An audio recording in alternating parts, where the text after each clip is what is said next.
Hola, ¿qué tal? Buenos días. Hola, buenos días. Buenos días. Buenos días a todas. En primer lugar, mucho gusto.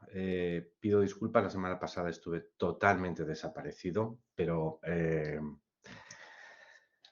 fue contra mi voluntad. Así que las cuestiones de salud son así en ocasiones. Aprovechamos que estamos aquí, llegando muchos ya, hay más de 8 personas conectadas, para hacer un pequeño repaso, porque el viernes pasado, ¿cierto? Pues escribí un anuncio muy largo con muchos puntos. Entonces, estoy convencido de que habrá muchos comentarios, muchas preguntas y dudas. Y me gustaría que aprovechemos esta primera parte de pues nada más el inicio, para empezar a resolver preguntas o dudas que pueda haber en relación a esas, pues a donde visionar la conferencia 1, donde cómo hacer la tarea 1A, cómo hacer la tarea 1B, si hay preguntas acerca de la creación de grupos. Yo imagino que la mecánica de creación en Blackboard de grupos ya está asumida, ¿no? Pero si hubiera preguntas al respecto, puedo incluso dar consejos técnicos. Bueno, un poquito acerca de eso y otras cosas que pueda haber. ¿Hay preguntas?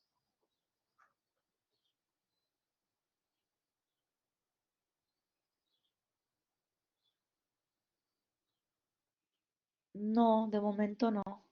No, de momento. Muy bien. ¿Alguien ha empezado ya con la tarea 1A? Sí, Lady. Amalia no. Zoraida sí. María Rosario no. Sara sí. Entiendo que, claro, no todo el mundo habrá tenido tiempo, pero como digo, pido disculpas. Bueno, hoy la A es el cuestionario individual, sí, la actividad 1A se llama 1 porque pertenece al módulo 1, así que no nos vamos a salir todavía del módulo 1.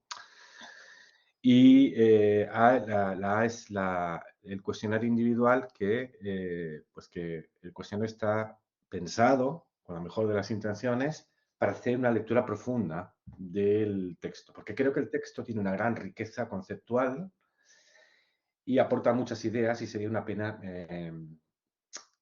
leerlo superficialmente, porque nos va a dar muchos instrumentos. Es más, esa lectura nos va a servir para la tarea 1B. Es decir, la vamos a volver a releer, pero no totalmente, sino solamente uno de los apéndices que nos va a servir de guía de observación de cómo son la típica implementación de los enfoques en los materiales. Así que por eso creo que es una lectura que no tiene precio, es muy, muy interesante. Bueno, pues si no hay preguntas, un momentito. Voy a compartir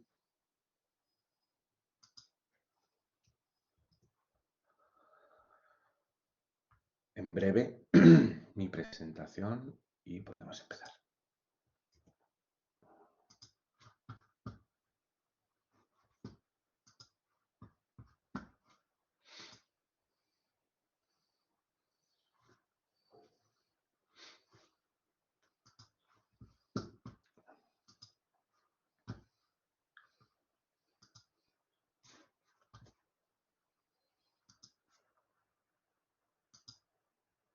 Ok, voy a llevarme a este otro lado.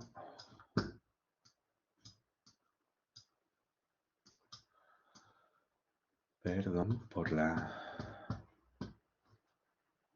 Vale.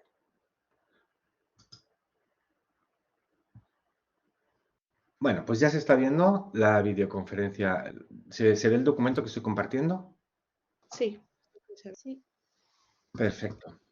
Bien. Como la semana pasada, la sugerencia es la misma. Para participar en las videoconferencias, siempre que puedas, asegúrate de que tienes la cámara encendida. Si quieres, no es obligado, pero para mí realmente marca una gran diferencia. Es más fácil saber no solamente con quién estoy hablando, sino cómo está llegando y cómo podemos y cómo es la calidad de la interacción que estamos realizando. Silencia tu micrófono si no hablas, por aquello de que si te llaman o entra alguien en la habitación en la que estás, pues que no entre silencio, no entre ruido cuando no quieres, pero cuando sí quieres, por favor, entonces enciende el micrófono y habla. Y, de nuevo, te invito a que interrumpas cuando lo creas oportuno, cuando lo creas necesario. No me parece una falta de respeto, todo lo contrario, me parece vamos a decir, una consideración para uno mismo y para la marcha de la sesión. Si tienes una pregunta o algo ha quedado poco claro, pues puedes intervenir y lo dices. Y si no, en cualquier momento, escribe comentarios. Bien, la semana pasada habíamos estado haciendo muy rápidamente una revisión de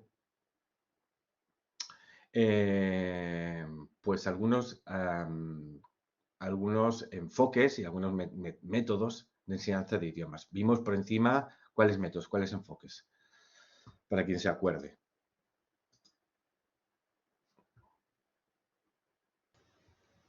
El enfoque orientado a las tareas, el último, creo que el de neofuncional y anteriormente el de gramática y traducción. Vimos exactamente el enfoque estructuralista, como dice María Rosario, como dices, Zoraida, vimos el nociofuncional, ¿sí? Explicamos por qué nociofuncional, pues tiene dos partes. Nociones, para que nos lo quedemos en la cabeza. Nociones significa palabras, ¿sí? Una noción abstracta, por ejemplo, es tamaño. Y una noción concreta es cómo esa noción abstracta se hace algo tocable, tangible. El tamaño se puede concretar en palabras como grande, pequeño. Entonces, lo nocional es cómo expresar realidades conceptuales del mundo en la lengua, como el tamaño, como la longitud, como la libertad, por ejemplo. Y las nociones concretas particulares son aquellas palabras que permiten cumplir esas nociones generales, ¿sí? Como corto, largo, ancho, libre, etc. Y las funciones son son cosas que hacemos con la lengua. Si digo hola, la función que estoy realizando es saludar. Si digo adiós, la función que estoy realizando es despedirme. Entonces, las funciones exactamente, es la constatación de que cuando hablamos realizamos acciones.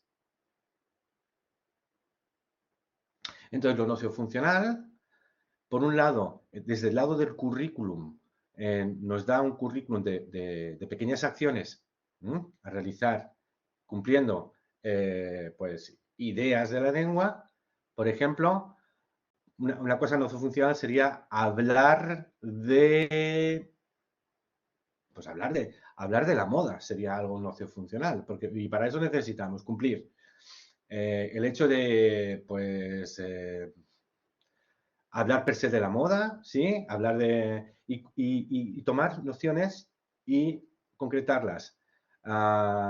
Vestidos, colores, pues vestidos rojos, chaquetas azules.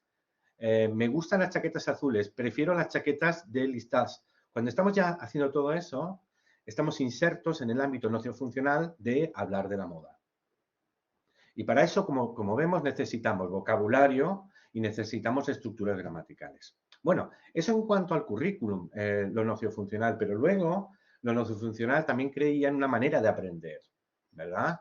Que hemos ido superando con el último enfoque. Esto queda claro en los apuntes y queda claro también en la lectura del artículo de Neosans. Bueno, en lo estructuralista y como decíamos, en el enfoque orientado a la acción, vamos a hacer aquí voy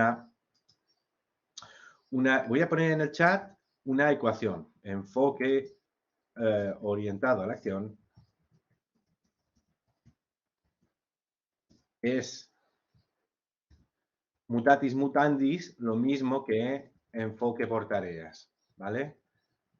Entonces, en esta asignatura los vamos a ver siempre como si fuera lo mismo. Difieren en muy poco, son prácticamente lo mismo, ¿vale? Así que cuando digamos una cosa queremos decir la otra y cuando digamos la otra queremos decir la una, ¿verdad? Lo vamos a utilizar como intercambiables, enfoque orientado a la acción y enfoque por tareas. Vale, bueno, pues vimos algunos de los enfoques en la semana pasada y ahora vamos a entrar un poquito a definir qué es el enfoque orientado a la acción y básicamente nos vale con quedarnos con una sola idea fuerte, que es, vamos a fijarnos en lo siguiente, en el enfoque estructural era, oye, los estudiantes no se van a comunicar ¿hasta cuándo no se van a comunicar?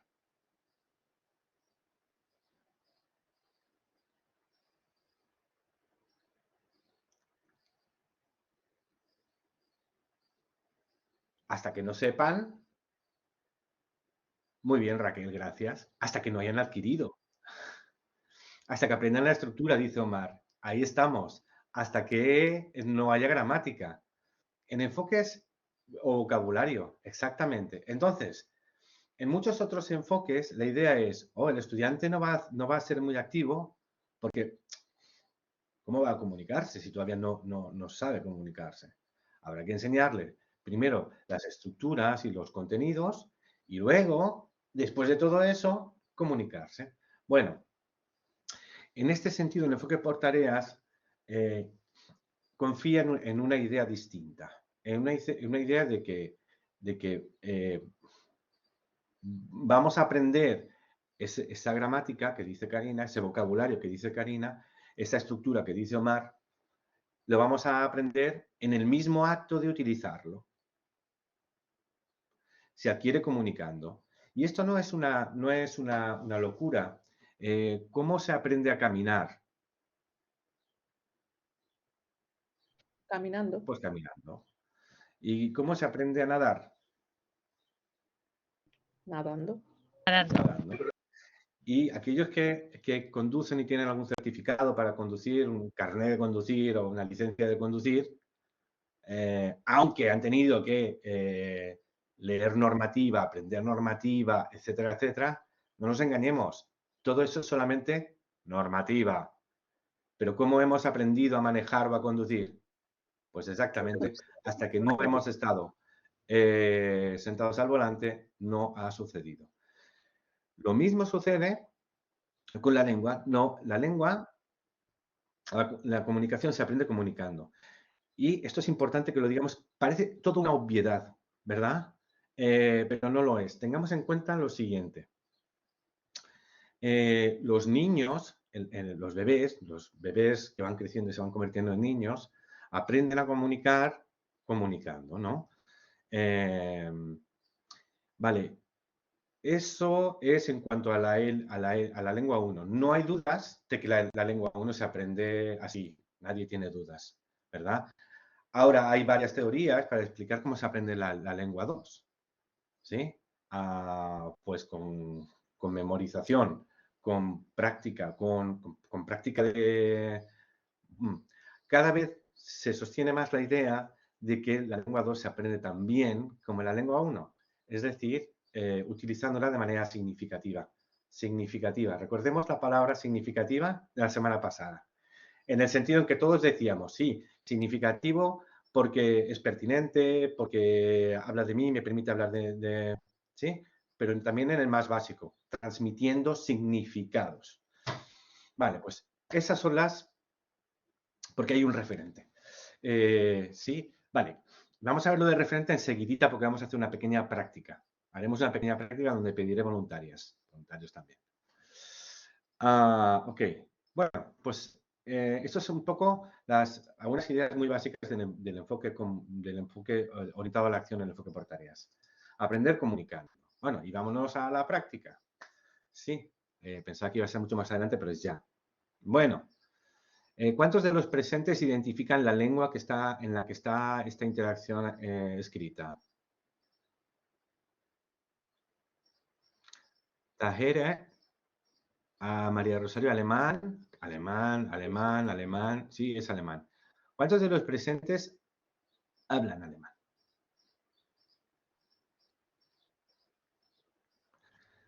Venga, esos son mis voluntarios para hoy. María Rosario, Amalia, Alejandro, Lady, como unas cosillas, no sé qué puede decir, pues igual te dejo ahí, pero Inmaculada es perfecta también. Así que entre los que he mencionado, pues vamos a pedir voluntarios. Voluntarios analógicos o si no, habrá voluntarios digitales, por mención digital. Señalaré. Bueno, en primer lugar, ¿cuál va a ser la actividad que vamos a realizar?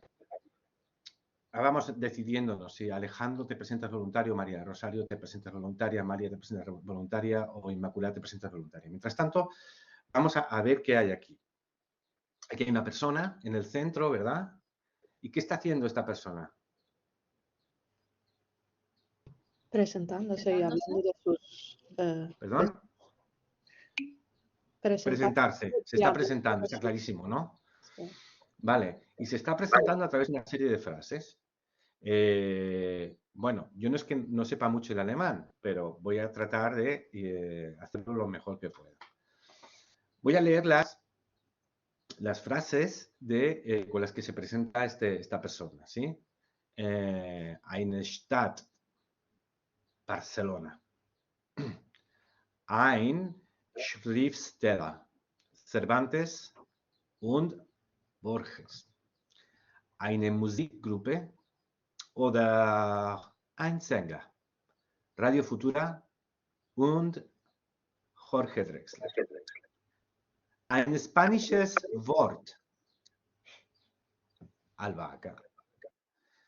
Eine TV-Serie, Breaking Bad.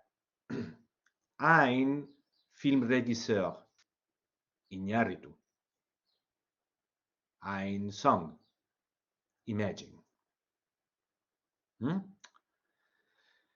Si tuviera que ser yo podría decir, por ejemplo, pues no sé, eine Stadt, Chicago.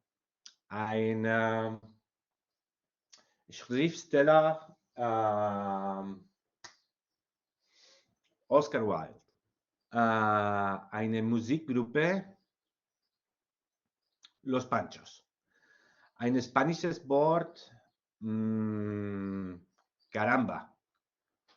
Eine TV-Serie,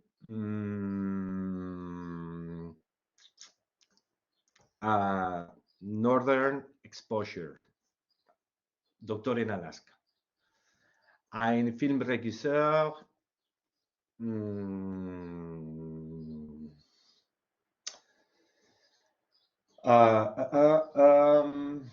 pues no sé, estoy mirando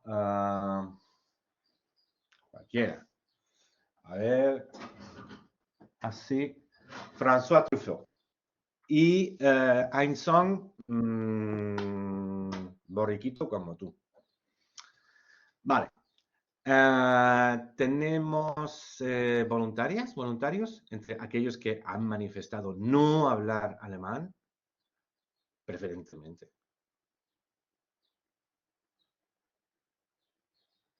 Venga, yo me ofrezco, pero no habrá que hablar en alemán, ¿no, Sergio? Habrá que hablar en alemán. Lo voy a dejar para dejarte tiempo, para que te pongas tienes que hacer exactamente lo que he hecho yo. He utilizado esta lengua para presentarme yo. Ok. ¿Sí? Entonces, a los voluntarios se trataría de hacer un poco lo mismo. Vale, ¿tú podrías decir la frase y yo digo lo que sigue en español? No, vale, venga. Si Pues ya quieres, está. puedes esperarte a ser segunda, Vale, sí, Amalia. genial. Yo lo puedo repetir una vez más, si quieres. Pero si alguien más se siente ya como preparada, que pase adelante de ti. Yo Venga, noto le cedo. ganas por ahí, noto ganas. Adelante.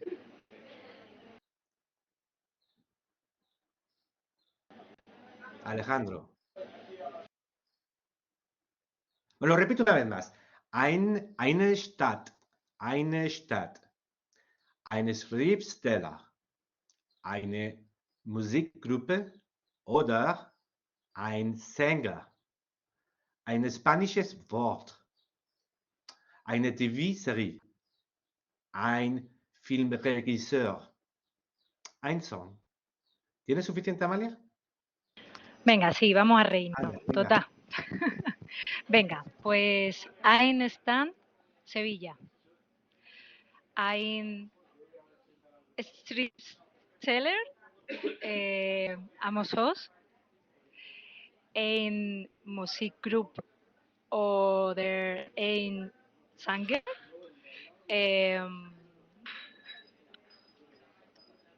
Los Pancho, también. En spanisches Wort, Ole. En TV-serie Stitel. En Filmregisseur Almodóvar. En Song Aleluya. Dankeschön, Amalia. Dankeschön. Más voluntarios. Alejandra, María Rosario. Venga. Venga, vamos. Que somos profesores de idiomas.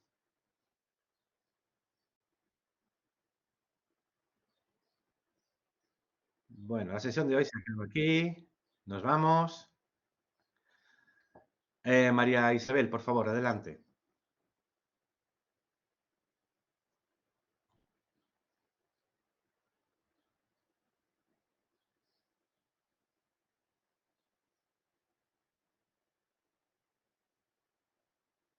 Adelante.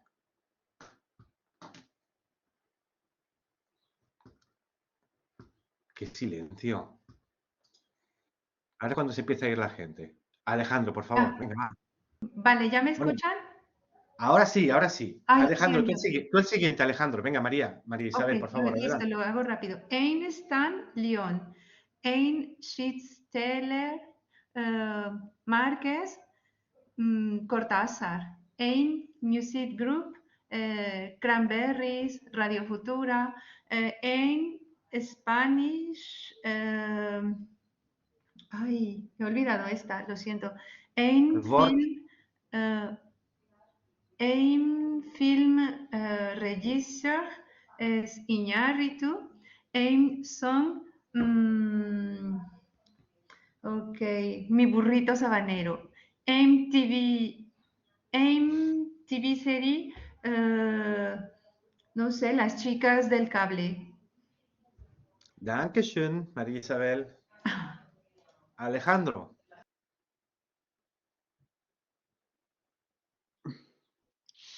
Muy buenas. Ein Stad, Estocolmo. Ein Schriftsteller, Pérez Reverte. Ein Musikgruppe oder ein Sänger, 40 Classic y The Wild Project. Ein TV-serie, The Last of Us. Ein Song, Amiga Mía. Ein Regisseur, Alex de la Iglesia. Ein Spanish Word. Eso no tenía claro qué era. En Spanish es Wort, albahaca, ole, caramba. Una palabra española.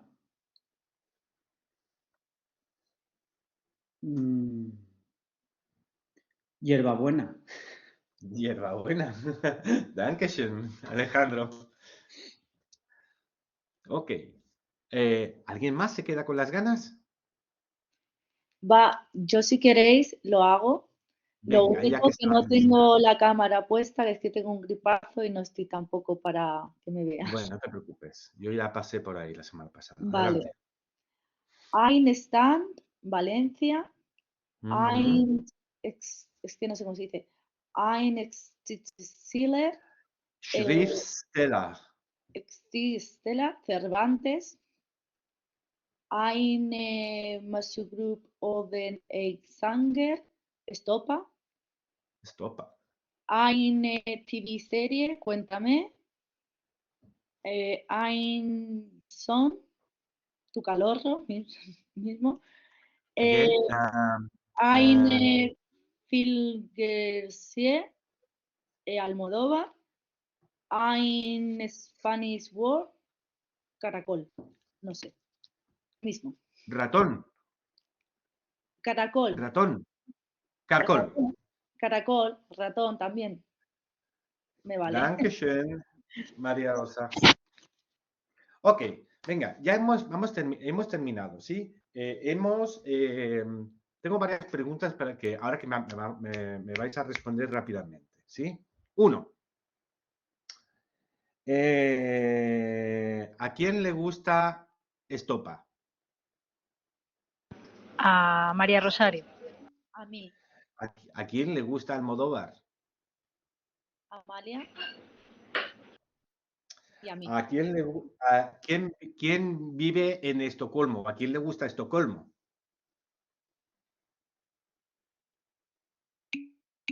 Alejandro. Ujú. ¿Quién ha entendido la palabra que ha dicho la canción que ha dicho María Rosa?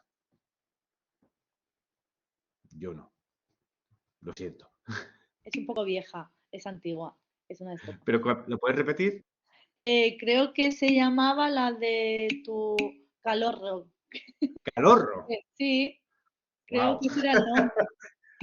Lo había escuchado bien, pero no lo había reconocido. Ok. La de Tu Calorro. Bien. Viendo todo esto, mi pregunta es, ok, que hemos hecho una actividad de clase cero, ¿vale? Tenemos conocimiento de alemán, hemos escogido aquellos que no tenían conocimiento de alemán, que han dicho que no tienen conocimiento de alemán. Así que podría ser una clase típica de una primera sesión o de unas primeras sesiones, ¿sí? Y por tanto, la actividad tenía control, mucho control o poco control.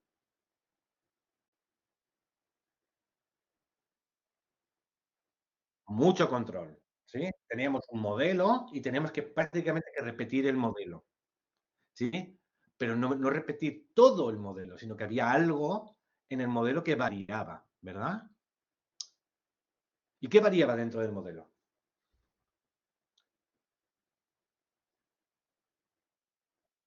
La respuesta. La respuesta personal, nuestro gusto personal, las preferencias personales. Ok, bien. Mi pregunta es, a pesar de que es una actividad muy controlada, nos hemos comunicado con los demás. Sin ninguna duda, nos hemos comunicado. En los términos en los que dijimos la semana pasada, ¿la actividad es significativa?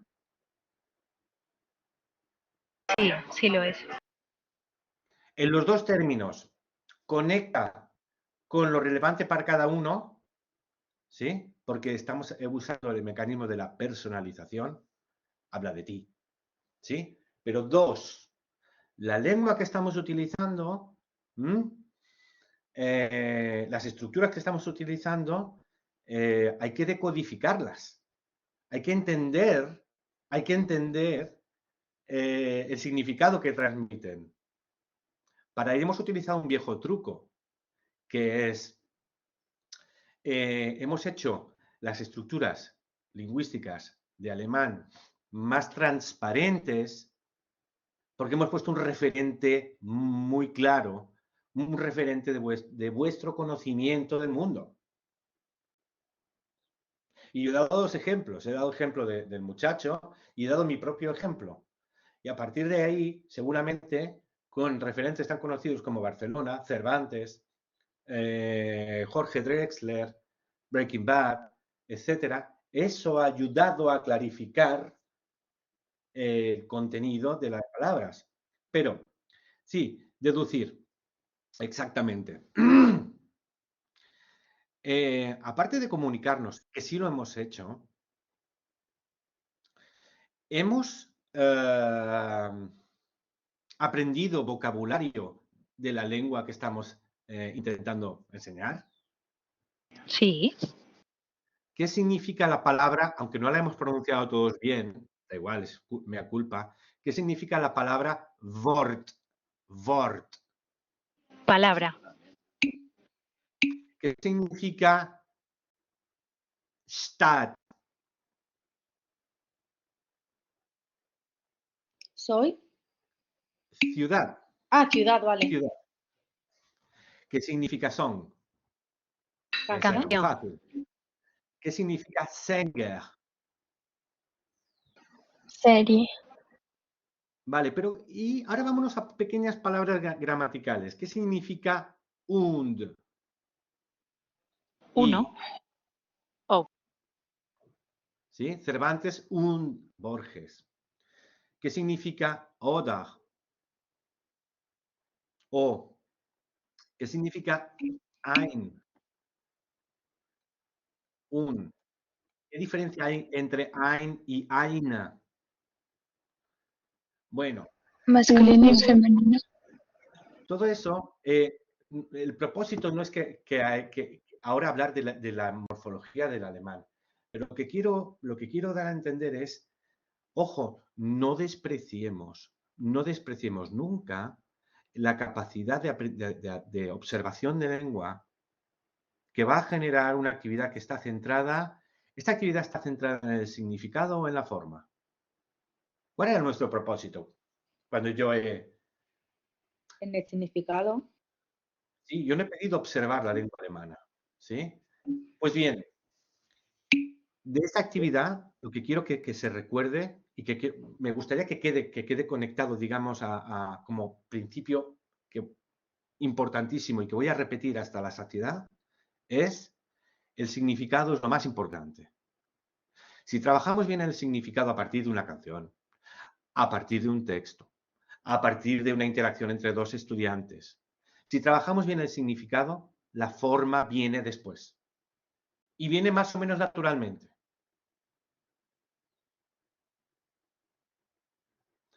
Si la lengua está bien contextualizada, vamos a poder observar mucho, vamos a poder captar intuitivamente forma.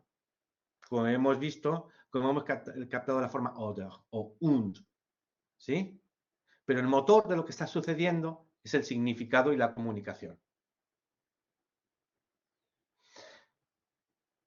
Es cierto que vamos a necesitar más trabajo en la forma, pero lo quiero establecer otra vez más. Lo más importante es empezar siempre por el significado. Si empezamos con una interacción como esta, podemos a continuación hacer una unidad didáctica a lo largo de la cual podamos observar cómo funcionan las pequeñas palabras de gramática. Pero la primera presentación de la gramática ha sido en contexto. Y ni siquiera fijándonos en la gramática. Ha sido a través de la comunicación, a través del significado. Y eso tiene un potencial de adquisición muy grande, porque eso es como aprende la gramática un niño. Un niño, cuando está haciendo una interacción significativa con su madre, con su padre, la madre no está haciendo un estrés en y ¿quieres leche o quieres agua? O agua, leche o agua. No pasa así. Por un número de interacciones significativas con la madre, con el cuidador, con el padre, ¿sí? Las estructuras van ganando transparencia, hasta el punto de que el bebé, el niño, va captándolas de manera intuitiva y se hace una abstracción en su mente. Una abstracción tan maravillosa que ni siquiera es consciente cuando somos adultos y a menos que seas profesora de español o de profesor de español, a menos que te pidan que expliques cómo funciona una palabra, no eres ni consciente y está esa abstracción en tu cabeza. Pues eso es adquisición. Eso ha sido adquirido. Y en cierta medida, esa herramienta, ese juego va a funcionar con los adultos, sí. Pero como lo repito una vez más, pero una unidad didáctica donde vamos luego a dar espacio para observar la forma. Pero lo primero, lo primordial, lo que va a disparar todo es el significado y la comunicación. Entonces, como veremos, vamos a proponer secuencias didácticas donde el significado esté siempre que sea posible presente, desde el inicio. ¿Sí? Y no nos vamos a creer aquello de que hasta que no tenga el estudiante lengua, no va a poder comunicar. Porque aquí no teníamos ninguna lengua y hemos podido comunicarnos, lo hemos dicho. Lo hemos visto, todos hemos afirmado que hemos comunicado algo acerca de nosotros. Sabemos dónde viven algunas personas, sabemos qué canciones les gustan a algunas personas. ¿Sí? Aunque ahora sea difícil que me deis vuestro crédito, que creáis en lo que digo, esto lo voy a intentar mantener de manera coherente a lo largo de toda la asignatura. Bien, seguimos. ¿Alguna pregunta acerca de esto? Ok. Manuel. Sí, Sergio, más que pregunta es la idea de focalizar el significado, pero que ese significado corresponda a una situación comunicativa, a una necesidad comunicativa y a un espacio de interacción. Porque creo que Sí. la debilidad cuando enseñamos significado es que descontextualizamos o aislamos el vocablo de la situación comunicativa y eso es lo que genera de repente ciertos problemas en el desarrollo de la competencia del estudiante. Totalmente de acuerdo contigo, Manuel. Es un excelente comentario, una excelente observación la que realizas. Porque, tal como tú dices, si aislamos la palabra de su contexto, no vamos a poder atribuirle intuitivamente un sentido a la palabra. La palabra board le hemos atribuido un sentido determinado porque la hemos visto en un contexto más amplio, donde la palabra board se hacía rápidamente comprensible. Pero si la hubiésemos entregado en una lista, Wort, Sänger, Musikgruppe, salvo Musikgruppe, porque es como un cognado, habríamos visto Musik, igual aislada, y si decimos que es del alemán, a lo mejor no vemos rápidamente su conexión con Word del inglés. A lo mejor sí, a lo mejor no. Manuel, me quedo con lo que destacas. Muy importante el contexto. Dar en un contexto amplio va a dar muchas pistas, muchos elementos para que el input, la lengua que suministramos, que el input se haga transparente, que el input se haga comprensible.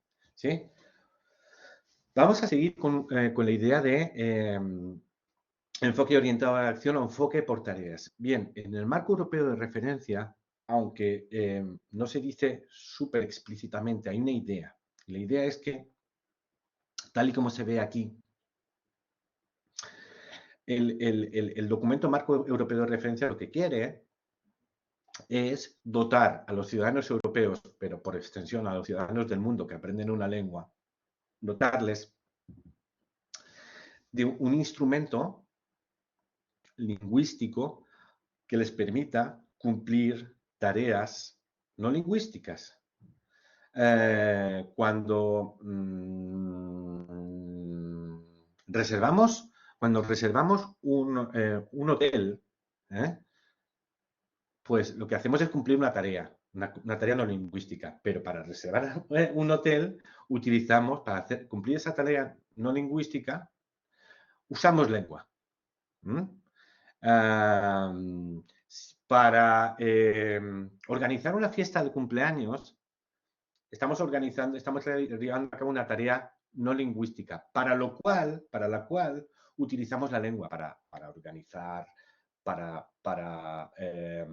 distribuir roles, para tomar decisiones sobre lo que hay que traer. Entonces, en ese sentido, el marco europeo de referencia nos habla de acción social, tareas reales, y la realización de cada tarea va a suponer la activación estratégica de competencias específicas con el fin de llevar a cabo una serie de acciones intencionadas en un ámbito, en un contexto concreto, con un objetivo claramente definido y un resultado específico. Lo siento, es muy abstracto. Pero si en conjunto y como mecanismo de aprendizaje, si en conjunto vamos a realizar tareas como, por ejemplo, organizar una fiesta de cumpleaños o decidir la cena de la clase o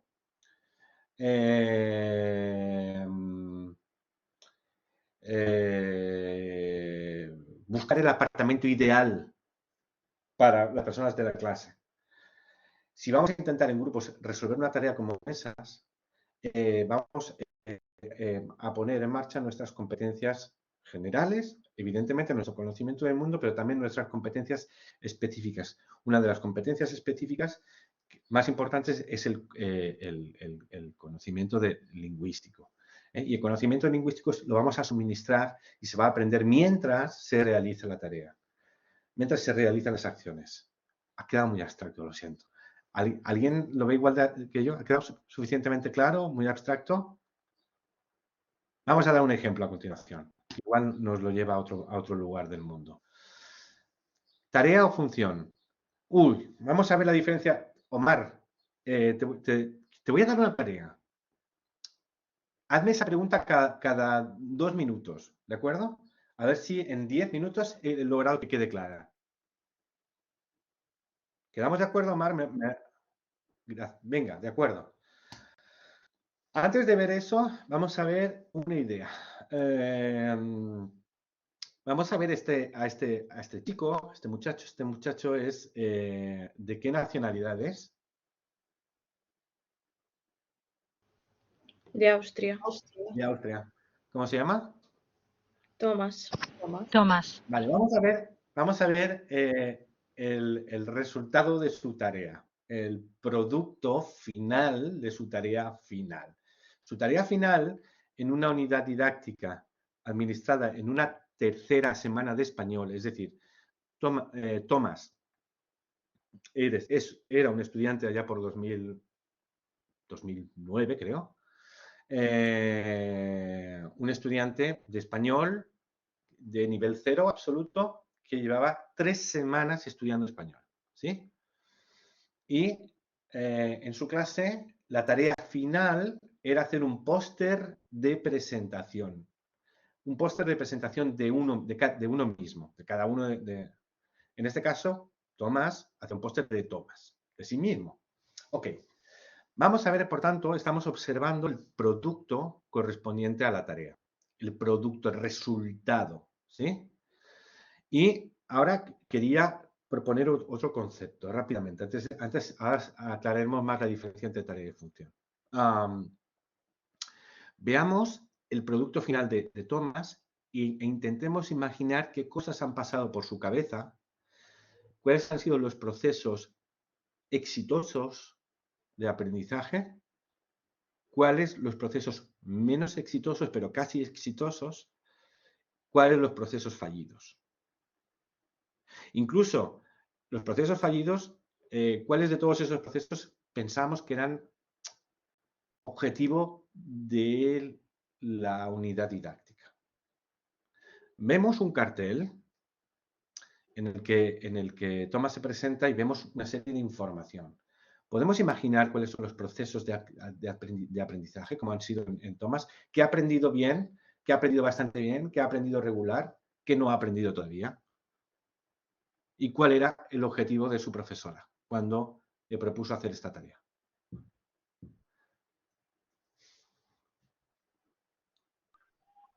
Pues el aprendizaje del léxico, ¿no? De la presentación.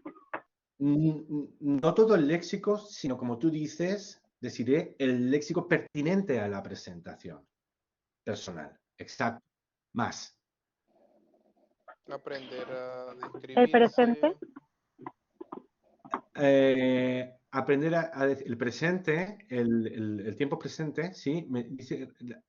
Alguien más ha hablado por micrófono, pero no lo he oído. ¿Lo puedes repetir, Sí, colega?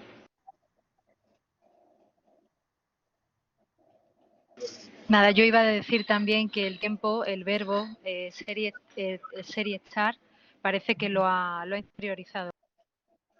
Vale, yo voy a agregar que sí, el verbo ser y estar, pero no todas las formas. Por lo menos solamente las formas en primera persona. Eso ¿Sí? es. Porque las formas en primera persona me permiten presentarme a mí. ¿Sí? Raquel Santos había escrito el me gusta, la familia, vocabulario de la familia. María Isabel, hablar de su familia. María Isabel también agrega deportes. Karina dice gustos, Nerea dice aficiones, etcétera. Ok, pues exactamente, estamos muy cerca ya de saber qué es programar por tareas. Vamos a decir una cosa más. ¿Cómo sabemos, qué cosas ha aprendido muy bien ya, o bastante bien, Tomás, de todo eso que está ahí? La familia la ha aprendido bien. Sí. Y la primera persona, por ejemplo, en tengo y en soy. ¿De acuerdo? ¿Y qué no ha aprendido tan bien todavía? Las preposiciones, por ejemplo, Las se ve. preposiciones, por ejemplo. No ha aprendido todavía. Al menos en jugar al voleibol, sí, la preposición no la tenía muy clara. Vale. Los Y alguien, números. la pregunta del millón. La pregunta del millón. ¿Cómo sabemos lo que ha aprendido y lo que no ha aprendido bien? En base a su producción, ¿no? Esto es una cosa maravillosa y nos la tenemos que guardar. En este máster no nos van a enseñar a leer la mente.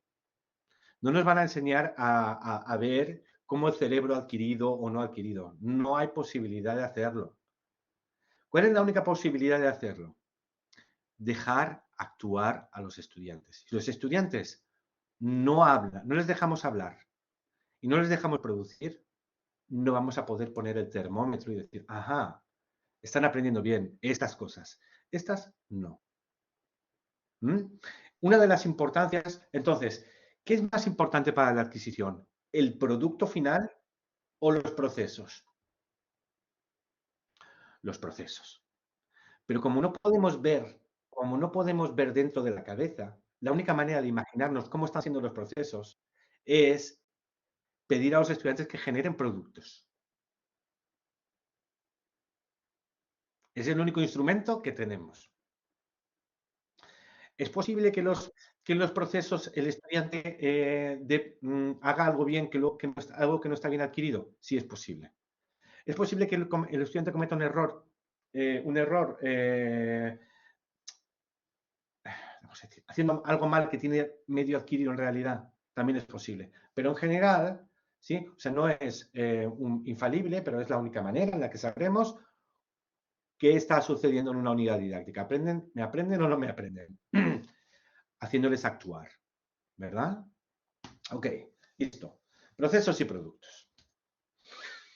Ahora vamos ya a terminar de explicar cómo es una unidad didáctica orientada a la acción. Y para eso, cómo se programan los contenidos y las destrezas. Quiero hacer un símil. Vamos a hablar de una clase tradicional, pero no vamos a hablar de una clase tradicional. Vamos a hablar de una clase de otra cosa, no de lenguas. Vamos a hablar de una clase de carpintería. ¿Alguien sabe de carpintería entre los presentes? Sí, no, no, da igual. No lo vamos a imaginar.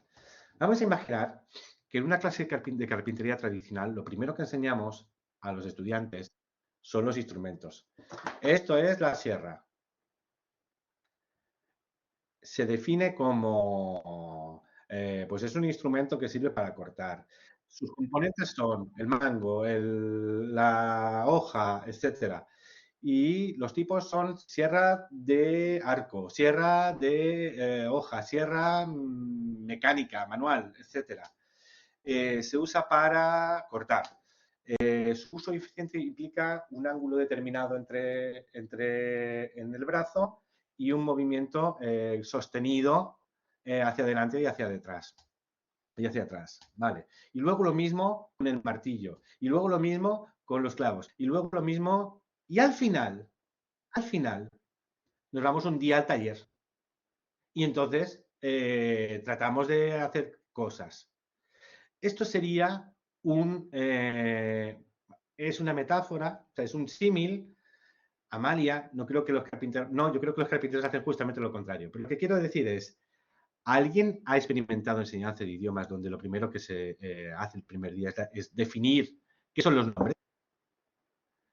Un nombre es tipos de nombres, un verbo es tipos de verbos, hay 3 conjugaciones, las formas regulares son estas, las irregulares son estas otras.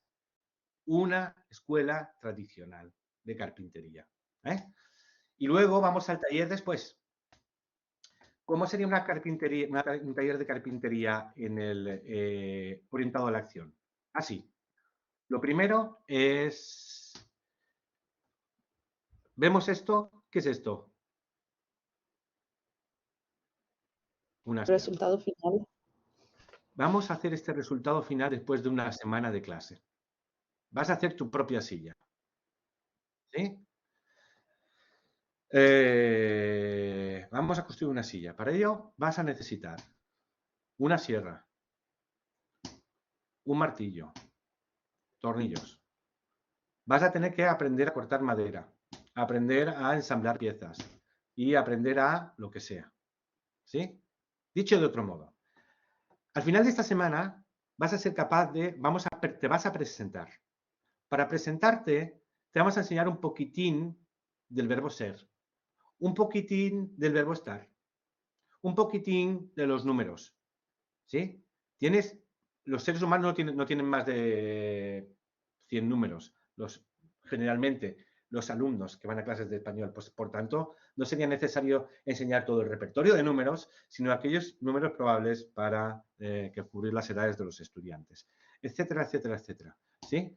Dicho de otro modo, dar los contenidos, sí, pero los contenidos, vamos a decir, orientados a una acción que es la acción final, ¿sí? Y mediante la acción los estudiantes van a tener que incorporar los contenidos, ¿no? Estamos aquí. Entonces, una idea es que saber enseñar no es transferir conocimiento, sino crear posibilidades para la producción o para la construcción del conocimiento. Por ejemplo, de este modo. Esta estudiante, con su propia silla, llegará a asumir una serie de elementos. Vale. Vamos a hablar por tanto, ya lo hemos visto, pero ahora lo vamos a detallar. El diseño inverso. ¿Qué es el diseño inverso? Pues el diseño inverso tendría que estar así, al revés. Empezamos por abajo. Definimos qué queremos hacer al final de la unidad de trabajo, de la unidad didáctica. ¿Queremos crear una silla? Pues queremos crear una silla. ¿Queremos hacer un armario? Un armario. ¿Queremos hacer una presentación personal? ¿Queremos decidir un viaje? Pues decidir un viaje, ¿sí? Decidimos la acción final que nos da la meta, acción y el contexto. ¿Alguien tiene alguna pregunta? La tarea final, sí. Y el diseño inverso es, desde la tarea final vamos a asumir qué contenidos serán necesarios. Contenidos, Omar, diferencia entre tarea y función. La tarea sería el acto final, la acción final. Presentar y describir a una persona. La función sería, en este caso, para poder describir a una persona, sería qué microacciones comunicativas van a ser necesarias. Funciones comunicativas. ¿Sí? Habíamos dicho que saludar es una función, ¿no? o decir adiós es una función. Pues de la misma manera, hablar Sí. del aspecto y del carácter es una función. Expresar y contrastar intereses es una función. Hablar de relaciones personales es una función. Preguntar sobre gustos es una función. Funciones. Después de determinar las funciones necesarias para realizar la tarea final, ahora viene la gramática. ¿Qué vamos a necesitar para hablar sobre gustos?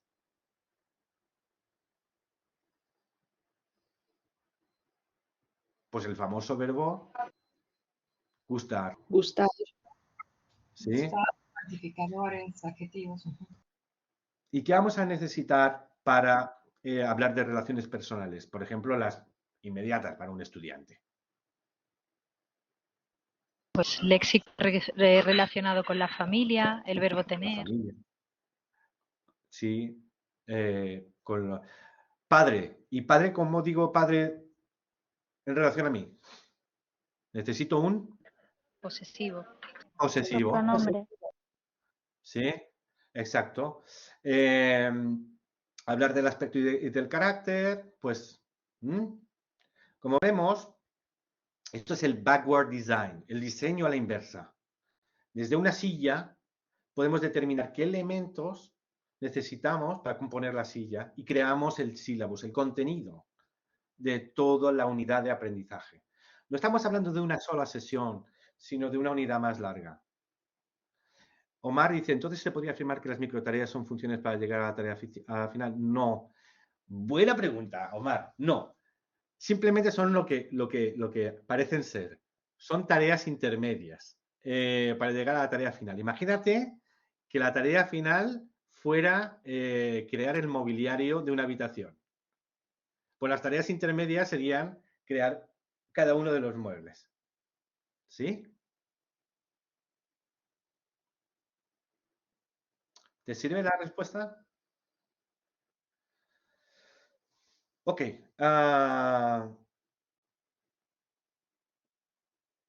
Por ejemplo, en una unidad donde la tarea final sea vamos a presentar y describir una persona, ¿sí? La tarea final será que el estudiante, individualmente o en grupos, escojan una persona y la describan y la presenten a la clase. ¿Sí? En un póster, en un vídeo, en una presentación de diapositivas, como sea. Lo decidirán ellos. Pero en el medio de la secuencia didáctica podríamos hacer una práctica, vamos a decirle, de hablar sobre gustos de manera significativa, no solamente donde ponemos acciones, un listado de fotos con deportes.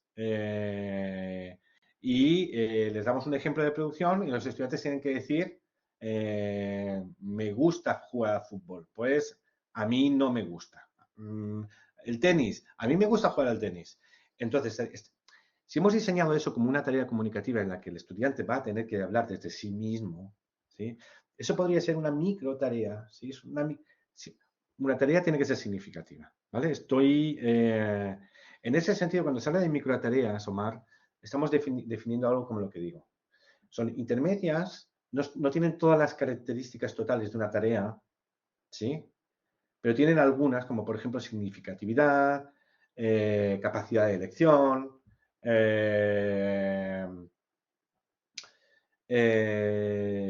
ya las definiré, porque ahora no quiero que todo se apelmace. Sigamos. Manuel. Entonces, Sergio, la tarea tiene una naturaleza articuladora, porque de una u otra manera va a amalgamar las funciones, los contenidos y todos los contenidos necesarios para que se lleve a cabo. La tarea puede ser definida metafóricamente como un espacio o una radiografía del proceso de aprendizaje del estudiante y es reveladora en cuanto a que nos da los insumos para entender cuáles fueron los aciertos o los desaciertos o las limitantes o las complejidades en realizarla como tal. Es un acto macro que va a requerir de un sinnúmero de elementos para que se realice, pero no necesariamente tiene que concordar con una función comunicativa específica. como por ejemplo realizar un perfil de Facebook. No es una tarea eminentemente comunicativa, perdón, no Si es lo una es, función comunicativa, perdón, pero sí una tarea que tiene un fin comunicativo, un propósito comunicativo. muy interesante todo lo que acabas de decir. Tengo que coger muchos hilos. Uno, has hablado de centro de articulación o eje articulador. Si no has usado la palabra articular, o al menos el lexema articular. La tarea, en realidad, son dos cosas. La tarea final propiamente dicha y de algún modo, toda la unidad que lleva a esa tarea, es decir, el programar por tareas. Y sí es articulador y subsume otros elementos, como por ejemplo las funciones lingüísticas, otro tipo de actividades que van a desembocar en la tarea, y eso lo veremos la semana que viene, las tipologías de actividad didáctica. Y también las funciones comunicativas y los objetivos. Luego, la comunicación está en varios aspectos distintos para una tarea final. Por ejemplo, crear un perfil de Facebook.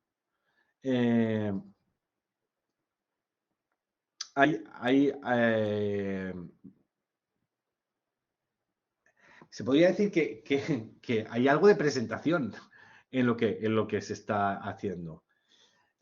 Uno, en el propio, vamos a decir, va a haber que distinguir entre las acciones comunicativas o las funciones comunicativas presentes en el propio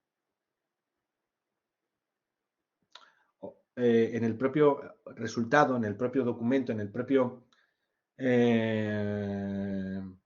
y las necesarias entre los participantes del grupo para llegar a acuerdos. Es decir, hay dos partes. El resultado final que obtenemos, la presentación, el objeto tangible, ¿sí? Pero también todas las dinámicas colaborativas de discusión que se pueden hacer en lengua meta para llegar a realizar esa tarea final. De ahí que las tareas finales, aunque sea posible que sean, y sobre todo en los niveles más bajos, individuales, siempre vamos a preferir que sean de grupo. Sí, porque va a haber mucha gestión a lo largo de la tarea, mucha gestión y mucha posibilidad de que haya comunicación genuina y auténtica a la hora de decidir cuál es el personaje del que vamos a hablar, qué aspectos escogemos y cuáles no. Si esto que estamos escribiendo está correcto o no, porque no te acuerdas que esto funcionaba así o así. ¿Sí? Y se va a generar comunicación en el propio proceso de creación de la tarea. ¿Sí? Sigamos. Bueno,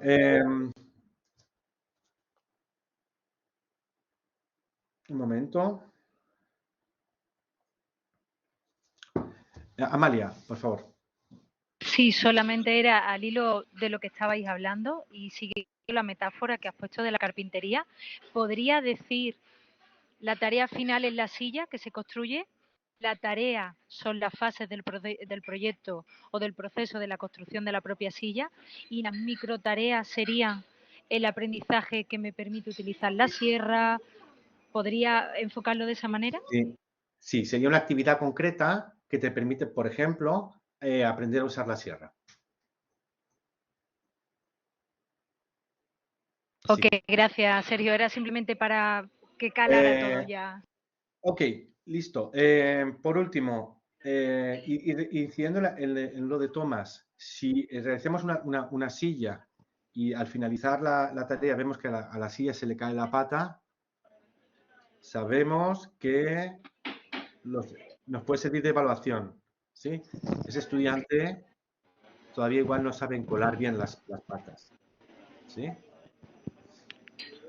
Pero desde el punto de vista de la emoción subjetiva y de las emociones, vamos a decir, y de las experiencias en el aprendizaje, el estudiante, aunque tenga una silla con una pata más corta que la otra, aunque su silla esté un poco desigual o lo que sea, tiene su propia silla.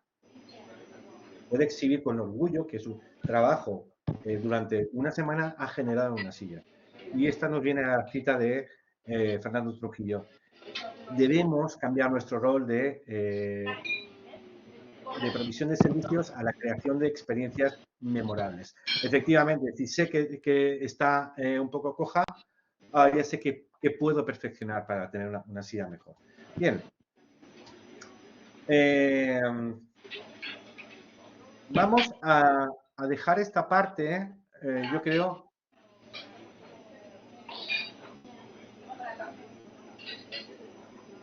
Es una sesión muy interna, muy intensa. Esta parte de aquí, vamos a hablar ahora de la idea de secuencia y de proceso y de los tipos de secuencia en el aprendizaje de lenguas. Voy a ir rápido con esto, vamos a terminar en 5 minutos, 10 máximo, y porque esto en cierta medida ya está, vamos a decir, esto va muy bien con la tarea 1B. La tarea 1B se va a ver diferentes tipos de secuencia. Idealmente me gustaría poder volver a comentar esto una vez que hayamos visto las 3 unidades didácticas, porque se refuerza más lo que hayamos visto en grupos, etcétera. Pero en cualquier caso,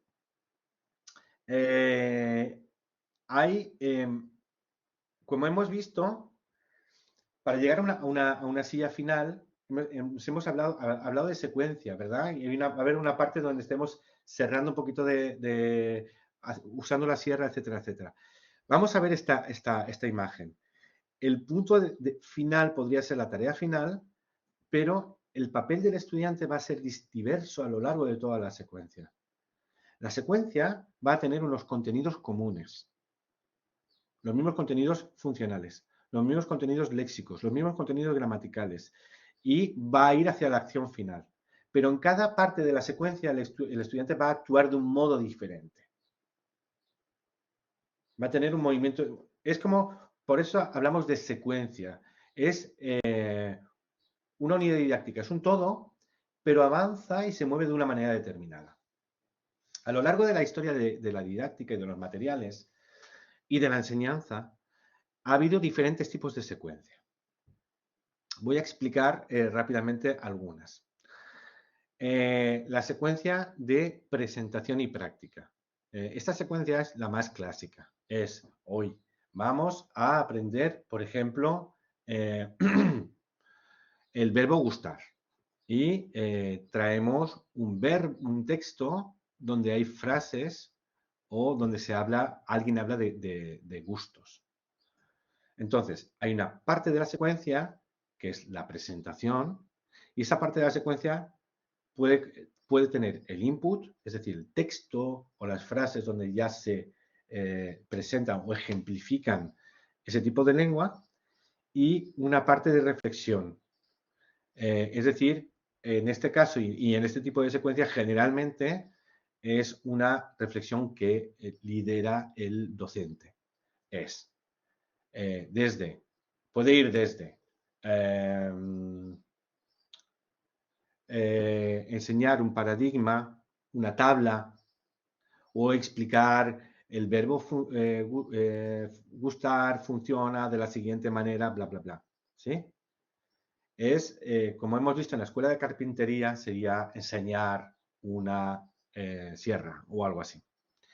Y una segunda fase que es la de práctica, es ir al taller, solo que son en los métodos estructurales es una práctica muy concreta, ¿sí? Es muy controlada. Se va a ver en la actividad 1B. En la actividad que está relacionada con el método estructural se va a ver el tipo de práctica a la que se somete al estudiante es muy controlada y está relacionada con la forma que se está estudiando. ¿Sí? Entonces, presentación, donde además tiene más protagonismo el docente, y práctica, donde el estudiante tiene que aplicarlo, pero además de una manera muy controlada. En los enfoques nociofuncionales, y puesto que los enfoques la comunicación era algo más importante en los enfoques nociofuncionales, dijimos que entró la idea de la comunicación oral, de escuchar, de hablar, y la idea de que se aprendía haciendo. esta secuencia se enriqueció. Ya no hay solo una presentación y una práctica, sino que además hay una fase extra que se llama producción. ¿Qué es la producción frente a la práctica? ¿Quién lo sabe o quién se lo imagina?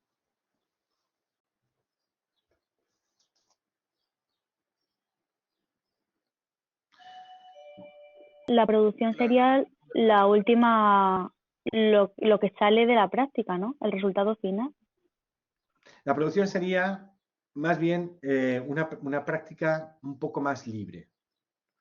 Típicamente en el enfoque de evaluación funcional sería, tengo como input un diálogo, después hay una reflexión que es el docente explica algunos elementos que hay en el diálogo, algunas formas, se practican las formas de manera controlada en la práctica y en la producción hay una actividad en parejas, típicamente, una actividad entre, ya sea de A tiene esta información y B no tiene esta información. Habla con B e intercambia la información hasta que completéis la información. Creación de la forma y no solo... la producción parte del sujeto y la práctica del docente. No, en este caso, Alejandro, me es difícil decir de quién parte. En realidad, al ser un programa de trabajo predeterminado, todo parte de la idea de la programación didáctica.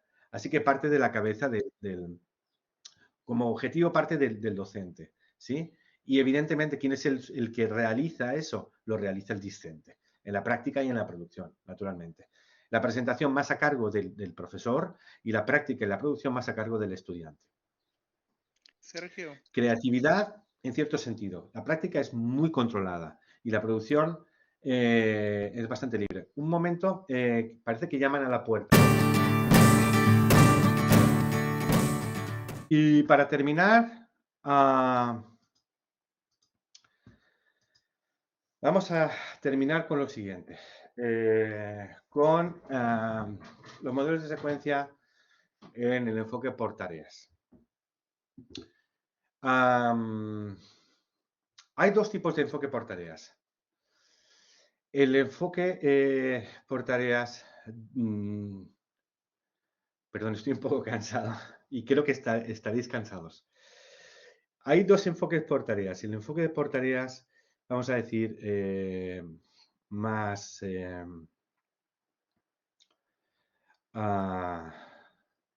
le podríamos llamar de sílabos analíticos, pero le podríamos llamar más el más radical. Y el más radical consiste en lo siguiente. ¿Quién tiene que ser el protagonista del aprendizaje? ¿Los profesores o los estudiantes? Los estudiantes. Los estudiantes. Bueno, pues si los estudiantes son los protagonistas, entonces haremos lo siguiente. Si nuestra secuencia didáctica va a ser crear un menú o crear una receta de cocina, ¿sí? Imaginemos que es esa en el enfoque por tareas fuerte, el de Michael Long, lo primero que vamos a hacer en la clase es una tarea. Vamos a llegar el primer día y vamos a decir a los estudiantes, vamos a hacer una receta de cocina. Y los estudiantes se les dan ejemplos y, por tanto, tienen un input, pero sobre los ejemplos, los estudiantes investigan y hacen su receta. ¿De acuerdo? Entonces, el profesor analiza los resultados de ese día y a partir de analizar los resultados se da cuenta de cuáles son los recursos que ya tienen asumidos los estudiantes y cuáles no. Un profesor puede ver que sus estudiantes ya tienen un buen vocabulario de cocina, pero puede ver que les falta, por ejemplo, las recetas no conectan muy bien. O sea, son como frases sueltas. O incluso que los tiempos verbales utilizados en las recetas no son los convenientes. Pues a partir de ese análisis, el profesor construye después una explicación ad hoc y actividades ad hoc, es decir, hechas ex professo para ese grupo de estudiantes con su nivel de conocimiento. Enseña lo que los estudiantes necesitan y solo eso, y a continuación, en el final de la secuencia, les propone que hagan de nuevo la misma tarea o una tarea muy similar. Es decir, los estudiantes primero hacen algo, el profesor ve con qué se espabilan bien, qué recursos tienen, qué recursos no tienen, y después de hacer una observación concienzuda, enseña únicamente lo que los estudiantes necesitan saber. Y a continuación les pide que hagan una nueva tarea y entonces los estudiantes tienen una segunda oportunidad para asumir esos contenidos, pero para hacer mejor esa actividad, esa unidad didáctica, esa tarea. Esta manera de enseñar pide profesores con mucha experiencia, muy preparados y sobre todo, es muy poco práctica para las grandes instituciones. Porque ¿qué pasa en las grandes instituciones educativas? Que hay un programa. Y los programas no se pueden predeterminar si enseñamos de esta manera. Porque siempre lo que vamos a hacer de esta manera es que el programa de enseñanza va a venir determinado realmente por el estudiante. ¿Esto es posible en muchos contextos educativos? No, no es posible. Por eso y por otras razones, hay un segundo modelo, que es el modelo en el que nos vamos a centrar nosotros, que es un enfoque por tareas vamos a llamarle, menos radical, ¿sí? Más posibilista y que se defiende en la obra tanto en la obra de Rod Ellis como en la de Scott Thorbury o como en la de David Willis, por citar algunos de los teóricos de este tipo de enfoques por tareas. Bien, y en esta secuencia va a ser, para entenderlo, va a ser parecida a la de presentación, práctica y producción. ¿En qué sentido? Se verá enseguida. Porque tiene tres partes, porque en la primera parte hay un input, pero ¿en qué se va a diferenciar? Bien, en la primera parte le vamos a llamar documentos o awareness, ahora lo veremos. Y vamos a darle a los estudiantes documentos donde se contextualiza la lengua. Por ejemplo, si lo que vamos a tener que hacer al final de la secuencia es una presentación personal, pues vamos a ver ejemplos de presentaciones personales de otras personas, ¿sí? Vamos a hacer algo con ello, vamos a intentar hacer actividades comunicativas alrededor, sí, pero vamos a exponernos a modelos. Y a partir de la exposición a modelos y sobre todo focalizando sobre todo en la comprensión, el estudiante más orientado a la producción, menos a la producción, más a la comprensión, ¿sí? Mucho a la comprensión. En la mitad de la secuencia vamos a poner un cierto tipo de actividades donde el estudiante vamos a hacer que observe formas, que observe gramática y conecte esa gramática con el significado. Vamos a hacer actividades que estimulen la reflexión. Y hacia el final de la secuencia vamos a proponer actividades de producción, de algunas al principio de más control y a continuación otras de menos control, o sea, más libres, para finalizar en una tarea final, ¿sí? Ese es el modelo de secuencia que vamos a ver en lo que resta de asignatura. ¿Hay preguntas sobre lo dicho?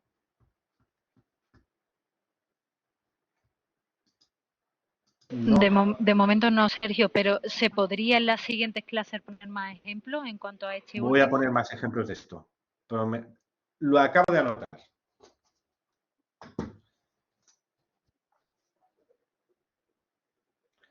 Ok. Bueno, pues ¿alguna otra cuestión relacionada con la tarea 1A, con la tarea 1B? ¿Preguntas? ¿No? Con la creación de las clases, de los grupos.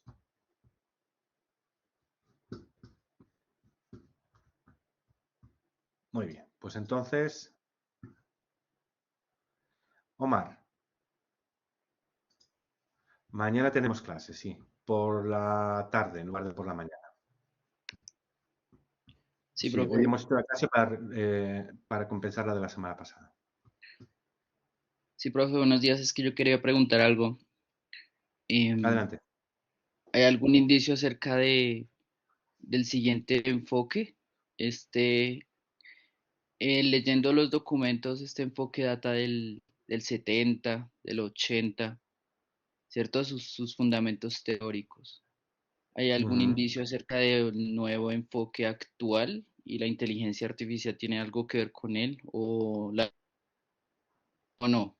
No, no. A ver, el enfoque por tareas, si bien surge se va retomando, es que incluso el enfoque por tareas se mantiene vigente a pesar del tiempo. Se ha demostrado de una excelente flexibilidad porque ha sabido incorporar nuevas aportaciones en la lingüística aplicada. Ha habido desde los años 80 momentos donde hemos atendido a la lengua de otra manera, por ejemplo, con la gramática cognitiva. Hemos atendido, por ejemplo, a la parte del componente léxico que había estado desatendido por decenas de años, gracias al enfoque léxico.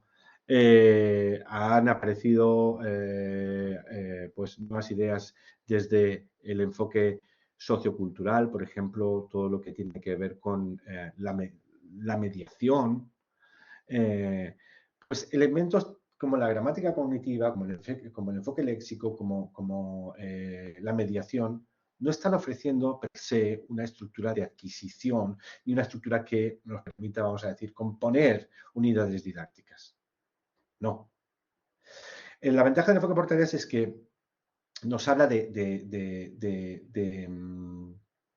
eso, de una manera de componer unidades didácticas donde el centro es el estudiante, pues es un centro en el que el estudiante le vamos dando responsabilidad poco a poco, no de inicio, ¿sí?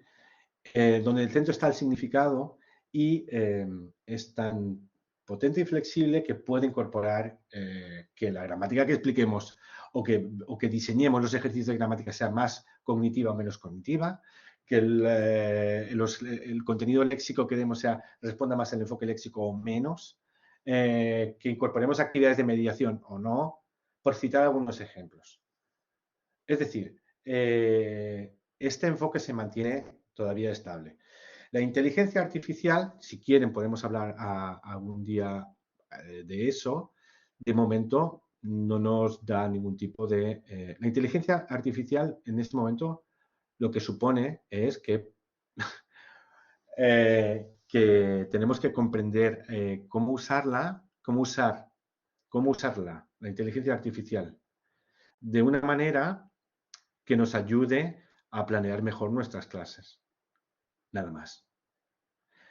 También tenemos que tener en cuenta que la inteligencia artificial está poniendo a disposición de los estudiantes algunas herramientas que tenemos que enseñar al estudiante a usar mejor para que esté más al control de su adquisición, de su aprendizaje. Pero también nos dice, por último, la inteligencia artificial puede suponer una amenaza si hacemos un tipo de enseñanza muy nociofuncional. Porque hay cosas hay cosas que no son buenas desde el punto de vista de la adquisición, que ya hacen muy bien la inteligencia artificial y que el estudiante, si en nuestras clases no hacemos nada muy diferente a lo que hace Duolingo, hoy día con inteligencia artificial y con ChatGPT, el estudiante puede tener su Duolingo particular gratis. Si nuestra enseñanza sigue siendo significativa, centrada en el individuo, pero también, sobre todo, haciendo que haya interacción entre estudiantes, siendo flexibles, la inteligencia artificial de momento no va a cambiar nada, nada de nada. No sé cuál es la experiencia que ya tienen con ChatGPT y se han ido probando cosas. Bueno, nos pueden ayudar pues para generar actividades. Generar actividades no quiere decir hacer actividades, sino aspectos de una actividad didáctica. Sí, pero siempre con supervisión humana, porque de momento no funcionan lo que se dice extraordinariamente bien. ¿Alguna pregunta más? Si no, nos vemos mañana.